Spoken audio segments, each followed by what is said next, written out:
Serial में सूरज ने उठाया बुआ जी पर हाथ। सूरज ने सिखाया बुआ जी को सबक। लगा दी है बुआ जी की ऐसी क्लास कि जिसके बाद बुआ जी के पैरों तले जमीन खिसक चुकी है। शादी वाले घर में हो चुका है सन्नाटा। आखिरकार ऐसा क्या हुआ है कि जिसकी वजह से जिस घर में शादी की शहनाइयां गूंजने वाली थी, अब वहां पर युद्ध का मैदान बन चुका है, महासंग्राम छिड़ चुका है। आखिरकार किसके सपनों का गला घोटा जा रहा था, जिसकी वजह से ईशा ने इतना बड़ा कदम उठाया है। आइए हम आपको बताते हैं। यहाँ पर अब सूरज और ईशा की वजह से शादी टूट जाती है। दरअसल दोस्तों, बुआ जी ईशा पर काफ़ी ज़्यादा इल्ज़ाम लगाती हैं कि उसकी वजह से उसकी बेटी की शादी टूटी है। यहाँ पर ईशा जब उस लड़की से पूछती है कि क्या तुम इस शादी से खुश हो, तभी वो लड़की कहती है कि मैं ये शादी नहीं करना चाहती, लेकिन मम्मी के डर की वजह से मुझे ये शादी करनी पड़ रही है। मैं पढ़ना चाहती हूँ, आगे बढ़ना चाहती हूँ, कुछ बनना चाहती हूँ, अपने पैरों पर खड़ी रहना चाहती हूँ, लेकिन अब मुझे ऐसा लग रहा है ये शादी जैसी हथकड़ियाँ मेरे सपनों का गला घोट देंगी। मैं कुछ भी नहीं कर पा रही हूँ, मेरे हाथ पैर बंधे हुए हैं। जिसके बाद ईशा उस लड़की के लिए कदम उठाती हुई नजर आती है और सीधा पहुंच जाएगी लड़के वालों के पास और डिमांड रखती है कि शादी तो आप कर रहे हो ठीक है, लेकिन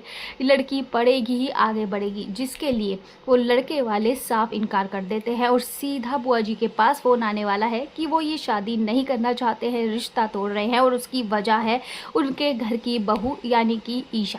यहाँ पर जैसे ही बुआ जी के पास खबर आती है तो बुआ जी गुस्से से तिल मिला जाएंगी और ईशा की क्लास लगा देंगी और उससे कहती है कि तुमने आते ही हमारे घर का माहौल खराब कर दिया है, मेरी बेटी ऐसी बिल्कुल भी नहीं थी।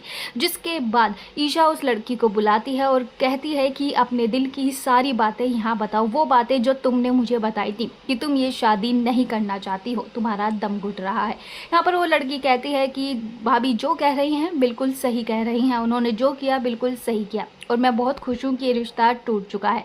यहाँ पर बुआ जी इन सब चीज़ों का इल्ज़ाम ईशा पर लगाती हैं और उस पर हाथ उठाने ही वाली होती हैं, तभी सूरज उनका हाथ रोक लेता है और झटक देता है। कहता है कि खबरदार, अगर ईशा जी पर हाथ उठाया तो उन्होंने जो किया सही किया और इंसानियत के नाते किया है। आपकी सोच ही गलत है, आपकी सोच ही छोटी है। यहाँ पर इतना तो तय है कि सूरज ने जो ईशा के लिए स्टैंड लिया है वो बुआ जी को रास नहीं आया है। अब ये देखना इंटरेस्टिंग होगा क्या बुआ जी ईशा से माफ़ी मांगेंगी या फिर कोई बहुत बड़ा षड्यंत्र रचेंगी।